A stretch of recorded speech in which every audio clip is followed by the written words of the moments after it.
종교라고 하면 일반적으로 인간이 신에 대해 만들어낸 체계이자 특정한 규칙이나 의식이나 철학이나 규범, 도덕 이런 것들이 모여있는 집합으로 이해할 수가 있습니다. 이 관점에서 보면 기독교라는 것도 불교나 이슬람교처럼 인간이 만들어낸 종교 중 하나로 분류될 수 있겠지요. 하지만 성경은 하나님을 인간이 만들어낸 개념이 아니라 먼저 찾아오시고 말씀하시는 실존적인 하나님으로 말합니다. 쉽게 말씀드리면 하나님은 살아계시고 인격적인 신이시다라는 것이지요.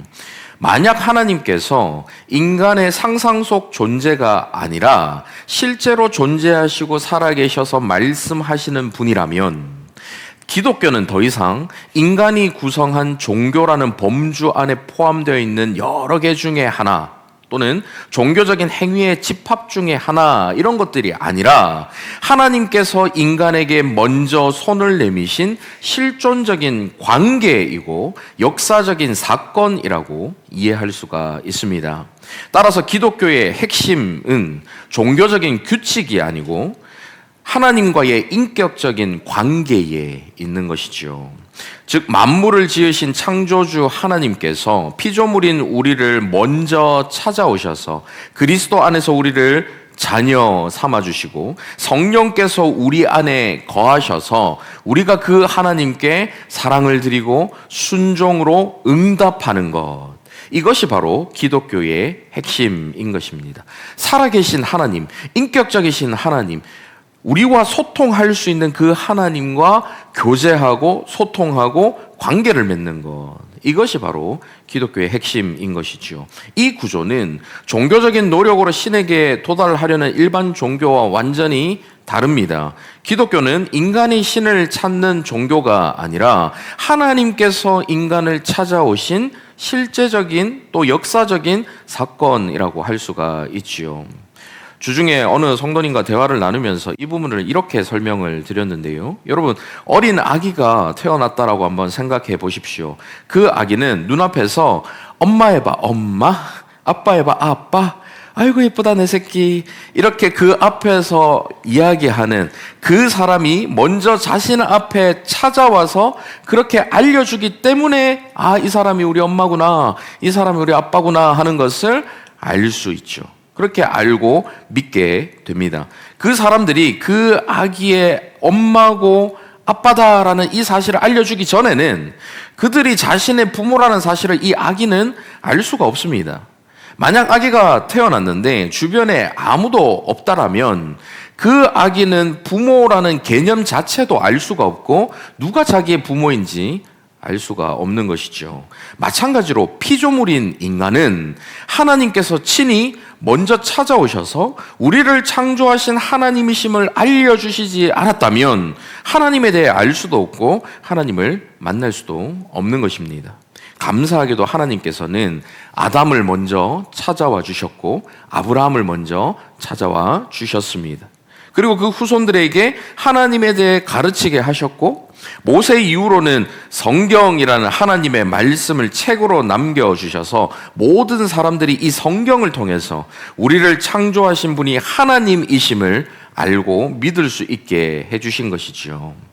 하지만 첫사람 아담이 범죄한 이후에 하나님과의 그 친밀했던 관계가 끊어져 버렸습니다. 그래서 인간은 하나님의 하나님 되심을 부정하고 거부하기 시작했죠. 이것은 마치 태어난 아기가 아빠 해봐 아빠라고 이야기하는 그 사람의 생긴 것이 마음에 안 들어서 아니 이 사람 진짜 아빠가 맞아? 막 의심하고 부정하고 거부하는 것과 같았습니다. 나는 당신을 아빠라고 두기 싫은데요? 막 이렇게 거부하는 것과 같죠. 그 반역의 죄, 그 반역의 죄로 인해서 스스로의 힘으로는 거룩하신 하나님께 더 이상 가까이 나아갈 수 없던 인간들, 이 인간들을 위해서 하나님께서는 친히 아드님이신 예수님을 이 땅에 보내주셨습니다.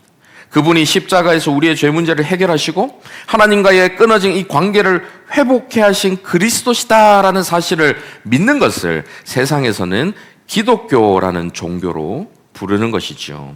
기독이라는 말이 그리스도라는 뜻이거든요. 그래서 기독교인들은 예수님을 그리스도로 믿는 사람들을 일컫는 것입니다. 예수님은 단순히 이 기독교라는 종교를 창시한 종교 창시자가 아닙니다. 성경이 하나님을 살아계시고 인격적인 신으로 선포하는 것처럼 동일한 성경은 예수님을 참 사람이시며 참 하나님이시다라는 사실을 함께 이야기하고 있습니다. 이것은 단순한 종교적 교리 문제가 아닙니다. 우리의 영원한 생명이 달려있는 문제인 것이죠. 만약 예수님께서 하나님이 아니시라면 그분의 십자가의 죽음은 아무런 효력이 없습니다. 그저 한 인간의 비극적인 죽음일 뿐이죠. 그분의 말씀은 그저 여러 종교 지도자들이 말하는 도덕적인 가르침에 불과하게 되는 것입니다. 하지만 예수님께서 참 하나님이시라면 그분의 십자가는 우리의 죄를 위한 대속 사역이 되는 것이죠. 그분의 말씀은 우주를 창조하신 분의 절대적인 선언이 되는 것입니다. 그렇기 때문에 예수님께서 하나님이시다라는 이 인식은 우리의 삶을 완전히 바꾸는 매우 중요한 인식이 되는 것입니다. 예수님의 말씀 한마디 한마디가 우리 인생의 기준이 되고 예수님의 평가가 세상의 평가보다 중요해지는 것이죠. 우리 일상에서 일어나는 모든 일들, 곧 고난이나 실패나 번영이나 성공이 이 모든 것에 대한 관점이 완전히 달라지게 되는 것입니다. 하나님이신 그분이 지금 나와 함께 계신다라는 이 인식은 우리로 하여금 두려움 대신에 담대함을, 절망 대신에 소망을 품을 수 있게 해주죠. 자기 중심으로 살았던 삶이 하나님 중심의 삶으로 바뀌게 되는 것입니다. 왜냐하면 그분이 먼저 이 땅에서 그렇게 사셨고 그분이 우리를 그분을 따르는 제자로 부르셨기 때문입니다. 그렇다면 우리는 무엇을 근거로 예수님께서 하나님이심을 확신할 수 있을까요? 십자가와 부활, 수많은 표적들, 구약의 예언이 그분을 통해 성취된 이 모든 것들이 근거가 될 수 있겠죠. 오늘 우리가 살펴볼 이 변화산 사건 역시 예수님께서 단지 위대한 한 인간이 아니라 영광의 하나님이심을 보여주는 확실한 계시 가운데 하나입니다. 오늘은 이 부분을 자세히 살펴보면서 예수님께서 하나님이심을 더욱 확실하게 믿을 수 있는 시간을 가져보겠습니다. 지난주에 세상에 오신 참빛에 대해서 좀 쉽게 말씀을 드렸는데요. 오늘은 조금 더 심화된 내용을 다루기 때문에 조금 어렵게 느껴지실 수도 있지만 여러분 집중해서 들어보시면 그렇게 또 어렵지는 않으실 것입니다. 이해가 안 되시는 부분은 나중에 영상으로 올라오면 여러분 반복적으로 한번 들어보시길 바랍니다. 자, 그러면 오늘 본문 28절 먼저 한번 보십시오. 이 말씀을 하신 후 8일쯤 되어 예수께서 베드로와 요한과 야고보를 데리고 기도하시러 산에 올라가사 예수님께서는 세 제자를 데리고 기도하시러 산에 올라가셨습니다. 이 산을 이후에는 변화산이라고 부르는데 산 이름이 변화산은 아니에요. 후대에서 예수님의 변화된 모습이 보이는 산이다 해서 변화산이라고 별칭을 붙인 거죠. 그런데 이 산에 오르신 것이 기도하시러 가셨다라고 기록하고 있습니다. 누가복음은 예수님의 이 기도 생활에 대해서 다른 복음서들보다 훨씬 더 자주 언급을 합니다. 예수님께서는 중요한 순간마다 기도하셨죠. 세례를 받으실 때 기도하셨고 제자들을 택하실 때에 기도하셨습니다. 오늘 이 변화산에서도 기도하러 올라가셨고 십자가를 앞둔 겟세마네에서도 기도하셨죠. 늘 새벽 미명에 일어나셔서 기도하셨습니다. 그분은 기도를 하지 않아도 모든 것을 아시고 모든 것을 하실 수 있는 하나님이심에도 불구하고 지금은 인간의 육신의 그 능력을 가두신 상태이기 때문에 주님께서도 기도를 하셨죠. 아타나시우스라는 4세기 고대 교부는 예수님께서 인간의 본성을 취하셨기 때문에 인간으로서 하나님께 의존하는 태도를 드러내셨다라고 설명합니다.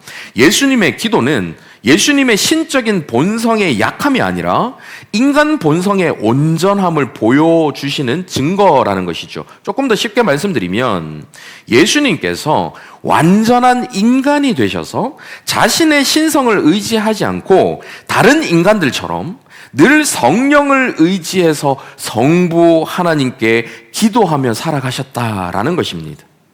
곧 하나님을 전적으로 의지하고 하나님의 뜻에 완전히 순종하는 참 인간의 가장 완벽한 모범을 보여주신 것이죠. 여러분, 감동적이지 않습니까? 예수님도 우리와 같이 기도하셔야 살 수 있는 존재로 스스로를 낮추셨다라는 거예요. 하나님께 기도하지 않으면 살아갈 수 없는 존재로, 저와 여러분처럼 평범한 한 인간처럼 하나님을 의지하고 하나님께 간구하지 않으면 두려움 가운데 빠질 수밖에 없고, 하나님의 기도를 갈망하며 하나님의 도우심을 구할 수밖에 없는 그 연약한 인간으로 이 땅에서 존재하셨다는 사실이 얼마나 감동적인지 모릅니다. 17세기 신학자 존 오웬은 또한 예수님께서 기적들도 성령의 능력으로 행하셨지 자기 고유의 신적 권능으로 행하지 않으셨다라고 설명하기도 합니다. 예수님의 완전한 인성, 완전한 인간다움에 대해서 강조하기 위해 그렇게 설명하죠. 예수님도 자신이 얼마든지 신적 능력을 발휘하실 수 있었지만 기도를 통해서 성령님을 의지해서 그 성령님의 능력으로 행하시는 것이죠.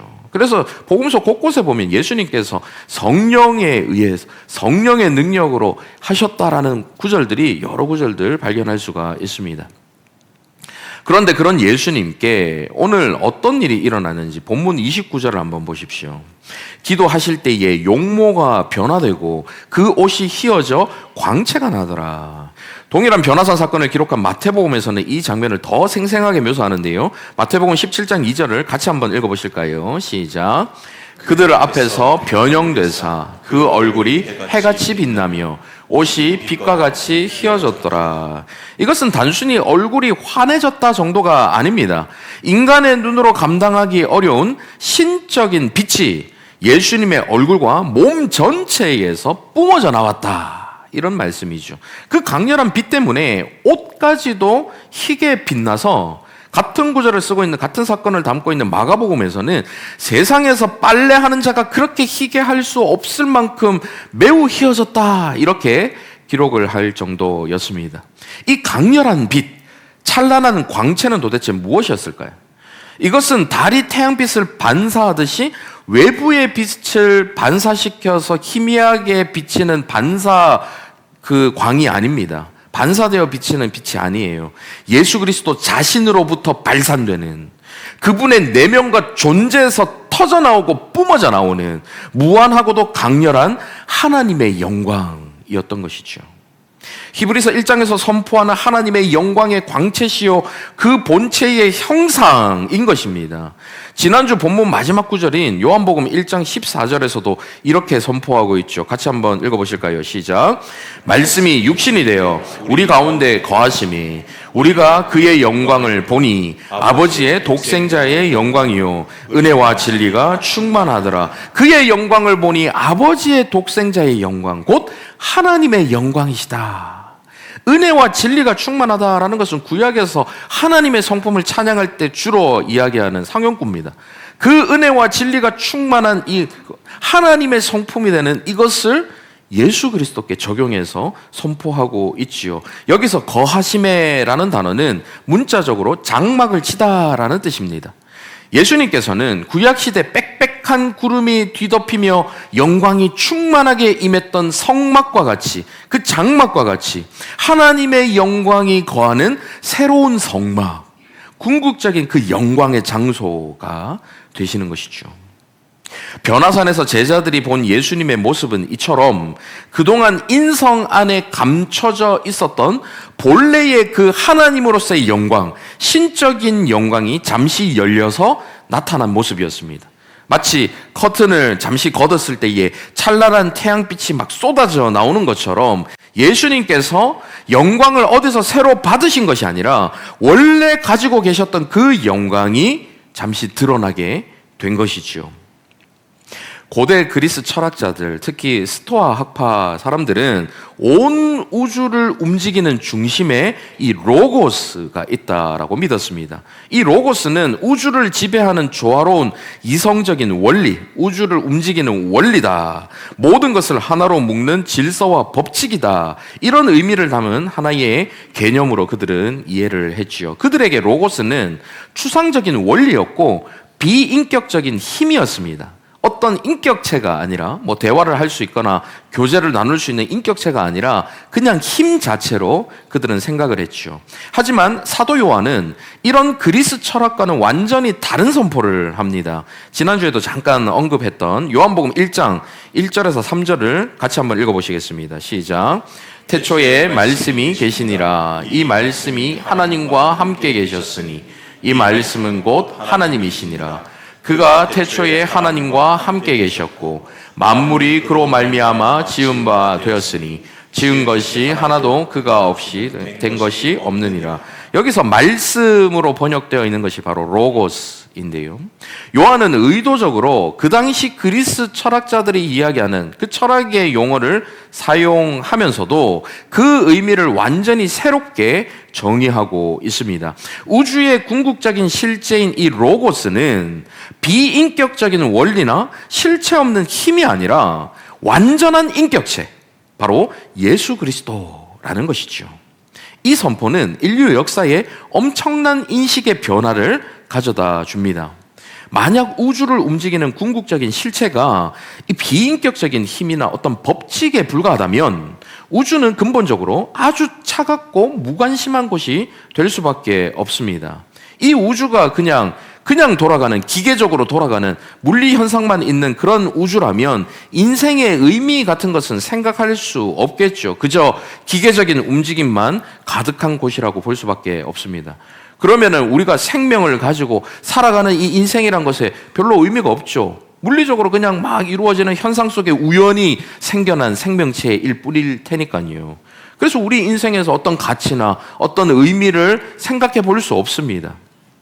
우리가 느끼는 사랑, 우리가 느끼는 기쁨, 슬픔이나 희망 같은 것은 별 의미도 없고 가치도 없는 그저 우연히 생긴 감정에 불과하게 되어버리는 것이죠. 하지만 이 우주를 움직이는 궁극적인 실체가 인격체라면 모든 것이 달라집니다. 사랑이라는 것은 눈에 보이지는 않지만 인생에서 가장 강력한 힘을 발휘하는 실제로 존재하는 소중한 개념이 되는 거죠.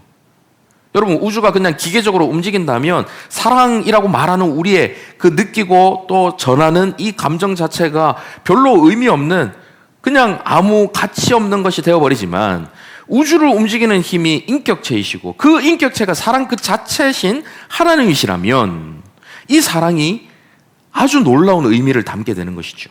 인간의 존엄성, 도덕적인 가치, 이런 것들도 인간을 인간답게 만드는 필수적인 요소들이 될 수가 있는 것입니다. 그렇게 우주가 차가운 법칙이 아니라 뜨거운 사랑으로 움직이고 무관심한 힘이 아니라 자비로운 인격에 의해서 돌아간다라는 것을 육신이 되어 이 땅에 오신 인격적인 로고스, 우리가 경험할 수 있고 사랑할 수 있고 교제할 수 있는 예수 그리스도를 통해서 알게 되는 것이죠. 그래서 눈앞에 보이는 예수 그리스도, 손으로 만질 수 있고, 그 당시 제자들은 예수님 손으로 만질 수 있었잖아요. 함께 먹고 마시고 함께 울고 함께 웃었던 인간으로 오신 그 예수 그리스도께 우주를 다스리시고 만드신 창조주의 영광이 드러났던 이 변화산 사건은 우리가 창조주이신 하나님과 인격적인 관계를 맺는 것이 실제적으로 가능하다는 사실을 믿을 수 있게 만들어 주기 때문에 아주 놀라운 또 중요한 사건이 되는 것입니다. 예수라는 한 인간에 하나님의 영광이 담겨져 있다는 것, 하나님이 이 땅에 인간으로 오신 분이 바로 예수님이라는 사실을 바라보면서 그 창조주와 인격적인 교제가 가능하다는 사실을 확실하게 믿을 수 있다는 것이죠. 이어서 본문 30절을 한번 보십시오. 문득 두 사람이 예수와 함께 말하니 이는 모세와 엘리야라. 예수님 곁에 이 모세와 엘리야가 나타났습니다. 그들은 각각 율법과 선지자를 대표하는 인물들이었죠. 구원자 메시아로 오실 예수 그리스도를 예표하는 인물이 바로 모세였습니다. 그 오실 길을 예비하는 인물이 바로 엘리야였죠. 먼저 신명기 18장 15절 한번 보십시오. 내 하나님 여호와께서 너희 가운데 내 형제 중에서 너를 위하여 나와 같은 선지자 하나를 일으키시리니 너희는 그의 말을 들을지니라. 신명기는 이스라엘 백성들에게 전하는 모세의 설교를 담고 있는 책이죠. 여기서 나와 같은 선지자에서 나는 모세를 가리키는 거죠. 그리고 선지자는 바로 오실 메시아, 곧 예수 그리스도를 가리키는 것입니다. 이어서 말라기 4장 5절 6절도 보십시오. 같이 한번 읽어보실까요? 시작. 보라, 여호와의 크고 두려운 날이 이르기 전에 내가 선지자 엘리야를 너희에게 보내리니 그가 아버지의 마음을 자녀에게로 돌이키게 하고 자녀들의 마음을 그들의 아버지에게로 돌이키게 하리라. 돌이키지 아니하면 두렵건대 내가 와서 저주로 그 땅을 칠까 하노라 하시니라. 메시아가 오시기 전에 엘리야를 먼저 보내신다 예언하죠. 엘리야는 구약의 모든 선지자를 대표하는 인물인 것입니다. 이 지금 모세와 엘리야 두 사람이 지금 예수님의 영광 가운데 함께 서 있다라는 것은 무엇을 의미하는 것일까요? 예수님께서 단지 또 다른 선지자가 아니라 이 모세와 엘리야가 평생을 걸쳐서 가리켜 온 바로 그 메시아라는 것을 보여주고 있는 것이죠. 구약과 신약의 연결점, 그리고 그 완성이 바로 예수 그리스도시다라는 것을 상징적으로 보여주고 있는 것입니다. 우리가 모든 성경을 내 생각대로, 내 욕망이나 내 지식으로 읽지 않고 예수 그리스도를 중심으로 읽어야 하는 이유가 바로 여기에 있습니다. 구약과 신약, 그 성경 전체가 예수 그리스도를 가리키고 있기 때문이죠. 그렇게 영광 가운데 이 세 사람이 함께 서서 같이 나눈 대화가 오늘 본문 31절에 기록되어 있는데요. 같이 한번 읽어보실까요? 31절 시작. 영광 중에 나타나서 장차 예수께서 예루살렘에서 별세하실 것을 말할세.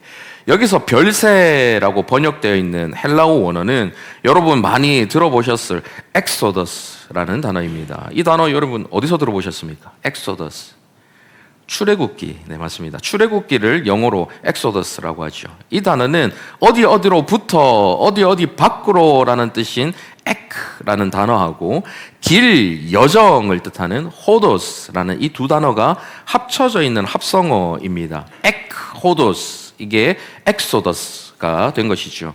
그래서 출애굽기를 이 엑소더스라고 부르는 것은 애굽에서부터 나오는 길, 즉 애굽의 밖으로 탈출하는 이야기를 담고 있기 때문에 출애굽기를 엑소더스라고 부릅니다.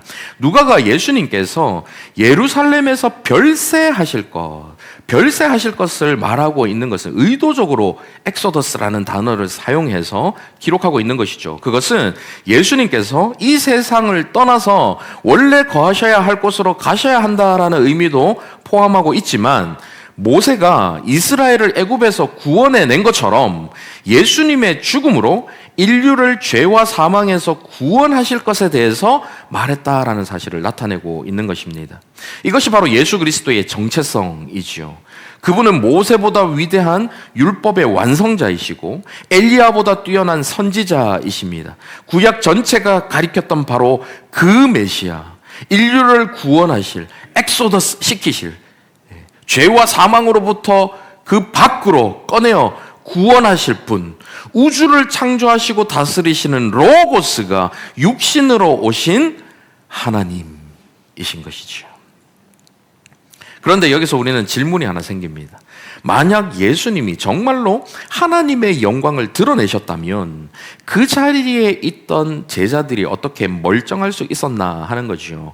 구약 성경에는 하나님의 영광이 인간에게 얼마나 압도적이고 치명적인가 하는 것을 알려주는 구절들이 여럿 나옵니다. 출애굽기 33장을 보시면 모세가 하나님께 주의 영광을 내게 보이소서 간청하는 장면이 나오는데요. 그때 하나님께서는 네가 내 얼굴을 보지 못하리니 나를 보고 살 자가 없다라고 말씀을 하십니다. 그러면서 하나님은 모세를 바위 틈에 숨기시고 하나님의 그 손으로 그를 덮으신 후에 등만 보게 하셨죠. 죄 많고 유한한 인간의 존재는 하나님의 무한한 그 거룩함과 영광을 감당할 수가 없는 것입니다. 하나님의 그 거룩이 너무나도 거룩해서 그 하나님 앞에 죄인이 섰을 때에 하나님의 그 거룩이, 하나님의 그 영광이 그 죄를 그냥 두실 수 없는 거죠. 모조리 불태워서 없애버릴 수밖에 없는 거룩과 영광을 지니고 계신 분이 하나님이십니다. 그래서 레위기 16장에는 대속죄일에 대한 규례가 자세하게 설명되어 있는데요. 대제사장은 1년 중에 하루 지성소에 들어갈 수가 있었죠. 그것도 향연을 피워서 하나님의 영광을 가리도록 해서 자신의 부정한 것을 이 향연 연기를 통해서 빽빽하게 채워가지고 가리고 그 상태에서 이 속죄의 피를 가지고 지성소로 들어갈 수가 있었습니다. 만약에 그가 부정한 상태로 들어가면 그는 그 자리에서 즉사 죽을 수밖에 없었어요. 그래서 대제사장이 이 지성소 안으로 들어갈 때는 옷에다가 방울을 메고 몸에다가 끈을 메어서 들어갔습니다. 움직일 때 방울 소리가 나면 그가 아직 살아있구나. 그런데 방울 소리가 나지 않으면 그가 부정해서 하나님 앞에 그 영광 앞에 죽었구나. 그래서 몸에 메어져 있는 끈으로 밖에서 이렇게 끌어낼 수밖에 없는 그런 상태로 지성소에 들어간 것이죠. 성막의 구조 자체가 이 진리를 보여줍니다. 성막이라는 것은 외부 뜰과 성소와 지성소로 구분되어 있죠.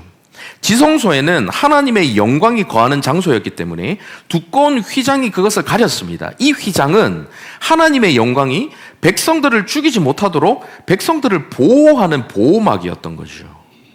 이 휘장이 있기 때문에 그 휘장을 통해서 백성들이 하나님의 영광에 직접적으로 닿지 않고 그래서 죽임을 당하지 않도록 하신 하나님의 보호막이었습니다. 이런 사실을 기억하면서 오늘 본문 33절 한번 보십시오. 두 사람이 떠날 때에 베드로가 예수께 여짜오되 주여 우리가 여기 있는 것이 좋사오니 우리가 초막 셋을 짓되 하나는 주를 위하여 하나는 모세를 위하여 하나는 엘리야를 위하여 하사이다 하되 자기가 하는 말을 자기도 알지 못하더라. 보통은 이 구절을 베드로가 그들과 함께 더 오랫동안 머물기를 바라는 마음에서 이 말을 했다라고 해석을 많이 하지요. 그런데 미국의 팀 켈러 목사님이 이 구절을 좀 흥미롭게 해석을 한 것을 봤습니다. 빛나는 영광 앞에서 베드로가 두려웠기 때문에 본능적인 반응으로 초막을 짓자라고 제안을 했다라는 주장입니다. 초막은 성막을 연상시키는 것이죠. 베드로는 구약적인 사고가 철저하게 자리 잡은 유대인이었습니다. 그래서 하나님의 영광을 직접적으로 마주하면 죽을 수밖에 없기 때문에 성막과 같은 초막을 지어서 그 초막이 하나님의 영광으로부터 부정한 자신들을 보호해 줄 수 있도록 초막을 짓자. 무의식적으로 이 영광으로부터 보호가 필요하다라고 느꼈다라고 주장을 하기도 합니다. 꽤 흥미로운 주장이었습니다. 그런데 본문 34절에서 더 놀라운 일이 일어나죠. 이 말할 즈음에 구름이 와서 그들을 덮는지라 구름 속으로 들어갈 때 그들이 무서워하더니 그들을 덮은 구름은 그냥 단순한 구름이 아닙니다. 그것은 구약에서 하나님의 임재를 나타내던 바로 쉐키나 그 영광의 구름이었지요. 출애굽기 40장 34, 35절 한번 보십시오. 같이 한번 읽어보실까요? 시작. 구름이 회막에 덮이고 여호와의 영광이 성막에 충만하매 모세가 회막에 들어갈 수 없었으니 이는 구름이 회막 위에 덮이고 여호와의 영광이 성막에 충만함이었으며. 구약에 보면 하나님께서 임재하시는 모든 장면에 대부분의 장면에 구름이 빽빽하게 덮이는 것들이 종종 나타납니다. 하나님의 임재가 가득한 그곳, 하나님의 영광이 충만한 구름이 빽빽하게 담겨있는 그곳은 모세도 들어갈 수가 없어요. 그 영광 가운데 나갔을 때 모세조차도 죽을 수밖에 없기 때문입니다. 이 영광의 구름이 지금 제자들을 덮고 있어요. 제자들은 땅에 엎드려 심히 두려워합니다. 그들은 죽을 것을 두려워했지요. 하나님의 거룩한 그 영광의 빛 앞에서 그 자리에서 즉사한 죽은 사람들의 무서운 이야기들 그들은 너무 잘 알고 있었거든요. 그들의 머릿속에 막 스쳐 지나갔을 것입니다. 하지만 놀랍게도 그들은 죽지 않았습니다. 본문 35절 보십시오. 구름 속에서 소리가 나서 이르되 이는 나의 아들 곧 택함을 받은 자니 너희는 그의 말을 들으라 하고 구름 가운데 임재하신 하나님의 음성이 들렸습니다. 그리고 이어서 36절 보십시오. 소리가 그침에 오직 예수만 보이더라. 오직 예수만 보이더라. 모세도 사라졌고 엘리야도 사라졌고 영광의 구름도 거쳤습니다. 오직 예수만 남으셨죠. 그리고 제자들은 살아있었습니다. 그들이 하나님의 그 거룩한 영광 가운데서도 살 수 있었던 이유가 무엇입니까? 오직 예수만 보이더라. 바로 예수 그리스도 때문이죠. 예수님이 그들과 함께 계셨기 때문에, 예수님이 그들을 보호하셨기 때문에 그들은 거룩하신 그 하나님의 영광 앞에서도 살아남을 수가 있었던 것입니다. 이것은 복음의 핵심을 보여주는 아주 상징적인 장면입니다. 우리가 거룩하신 하나님의 영광 앞에 설 수 있는 유일한 이유는 우리의 의로움 때문이 아닙니다. 우리의 선행도, 우리의 종교적인 열심 때문도 아닙니다. 오직 예수 그리스도 때문이죠. 여러분 로마서 5장 1절 2절 한번 보십시오. 같이 한번 읽습니다. 시작. 그러므로 우리가 믿음으로 의롭다 하심을 받았으니 우리 주 예수 그리스도로 말미암아 하나님과 화평을 누리자.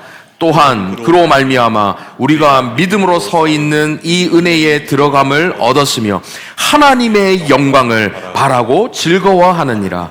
예수 그리스도로 말미암아 우리는 거룩하신 하나님과 화평을 누릴 수 있게 되었고, 그리고 어떻게 됐어요? 이제는 하나님의 영광을 두려워하는 것이 아니라 하나님의 그 영광을 바라고 즐거워할 수 있게 된 것입니다.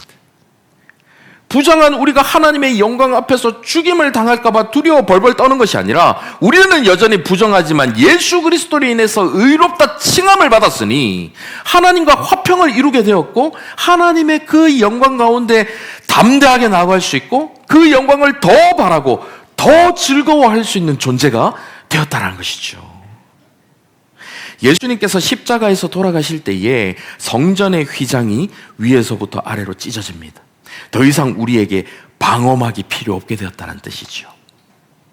진정한 휘장 되시는 예수 그리스도께서 거룩하신 하나님의 영광, 그 앞에 선 부정한 우리를 가려주시고 보호해 주셔서 예수 그리스도를 통해서 이제는 하나님의 영광 앞에 담대하게 나아갈 수 있게 되었기 때문에 더 이상 휘장이 필요 없게 된 거예요. 예수님은 영원한 아름다움과 권능과 영광을 스스로 육신 안에 감추시고는 작고 연약한 인간의 모습으로 이 땅에 오셔서 우리를 대신해서 십자가의 수치와 고통을 기꺼이 받으셨습니다. 그렇게 무한하신 분이 유한해지셨고, 전능하신 분이 연약해지셨고, 영광스러운 분이 수치를 당하셨고, 생명이신 분이 죽음을 맛보셨습니다. 육신에 감춰진 그 찬란한 하나님의 신적인 영광을 우리가 감당할 수 있을 만큼만 드러내 보이시며 우리를 하나님의 영광 속으로 안전하게 들어갈 수 있도록 만들어주신 것이죠. 할렐루야. 이것이 복음입니다. 이것이 저와 여러분에게 임한 복음의 은혜입니다. 이제 말씀 맺겠습니다. 예수 그리스도는 모세와 엘리야가 가리켰던 영광의 근원이십니다. 그분이 하나님의 영광을 뿜어내는 하나님이시라면 그분은 우주의 중심이라는 뜻이고 우주를 움직이는 궁극적인 존재라는 말이 되는 것이죠. 그렇다면 우리는 이 세상과 우리 인생의 모든 것을 그분을 중심으로 바라봐야 하지 않겠습니까? 그분이 우주의 중심이신데 그분을 중심으로 생각하고 그분을 중심으로 행동하는 것, 당연한 반응이겠지요. 변화산에서 구름 가운데 임재하신 하나님께서 말씀하셨습니다. 너희는 그의 말을 들으라. 이는 단순히 귀로 듣는 것을 의미하는 것이 아닙니다. 순종하라는 명령이죠. 예수 그리스도께서 육신으로 이 땅에 오신 하나님의 아들이시고 지금도 살아계신 하나님이시라면 우리는 마땅히 삶의 모든 영역에서 그분을 의식하며 그분 앞에서 그분의 뜻을 따라 순종하며 살아가야 하는 것입니다. 우리의 시간, 우리의 재정, 관계, 계획, 꿈과 소망 모두를 그분을 중심으로 새롭게 가져가야만 하는 것이지요. 이러한 우리의 변화는 우리를 덮는 그분의 영광 가운데 거할 때에 우리 안에서 자연스럽게 나타나게 됩니다. 저와 여러분을 위해 자신의 권리와 존귀와 영광을 모두 다 포기하셨던 예수님의 그 크신 사랑과 은혜가 우리를 덮은 그분의 그 영광 안에서 깊이 드러나서 더 이상 두려움이나 강요로 억지로 하는 순종이 아니라 감사와 사랑 가운데 순종하도록 만들어 주실 것이기 때문이죠. 오늘도 그 찬란한 영광 안에서 우리의 무너진 소망이 회복되고 죽어가는 삶의 열매가 다시 되살아나기를 소원합니다.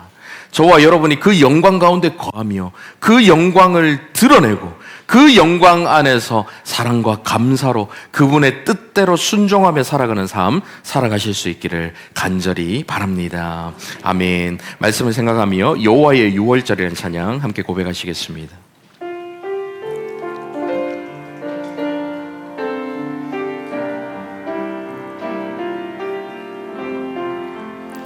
지극히 높은 주님의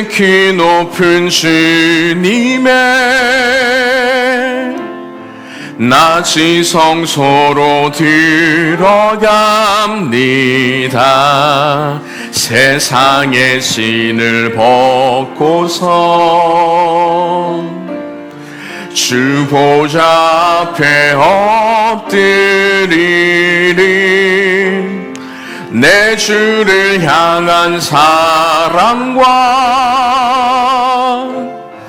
그 신뢰가 사그러져 갈 때 하늘로부터 이곳에 장막이 덮이네. 한 번 더 고백합니다. 지극히 높은 주님의, 지극히 높은 주님의 그 영광스럽고 거룩한 그 지성소로 담대하게 들어갑니다. 부정한 세상의 신을 모두 벗고 신을 벗고서 거룩하신 주님의 보좌, 영광스러운 그 보좌 앞에 엎드리리. 내 주를 향한 사랑과 내 주를 향한 사랑과 그 신뢰가 사그러져 갈 때, 그 신뢰가 사그러져 가 하늘로부터 이곳에 부터 이 거룩하신 영광의 장막, 그 장막이 덮이는 이곳을 덮으소서. 이곳을 덮으소서. 주님의 그 영광의 빛으로 이곳을 비추소서.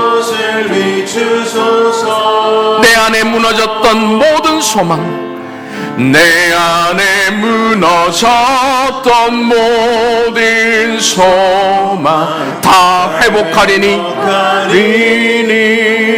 이곳을 지나소서. 이곳을 지나소서. 이곳을 만지소서. 이곳을 만지소서. 내 안에 죽어가는 모든 예배, 내 안에 죽어가는 모든 예배 다 살아나. 믿음으로 다시 한번 고백합니다. 이곳을 덮으소서. 이곳을 덮으소서. 육신이 되어 이 땅에 오신 말씀 로고스, 그 장막을 이곳에 덮어주시고 주님의 그 신적 영광으로 우리를 비추어 주시옵소서. 그래서 내 안에 무너졌던 모든 소망이 주님의 그 영광 가운데 다 회복시켜 주시옵소서. 이곳을 지나소서. 이곳을 지나소서. 이곳을 만지소서. 이곳을 만지소서. 내 안에 죽어가는 모든 예배 다시 살아날 수 있도록 다 살아나리라.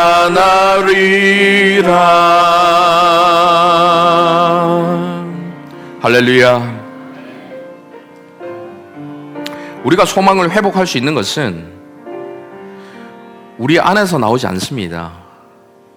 우리의 힘으로 그 소망을 억지로 만들어낼 수 없어요.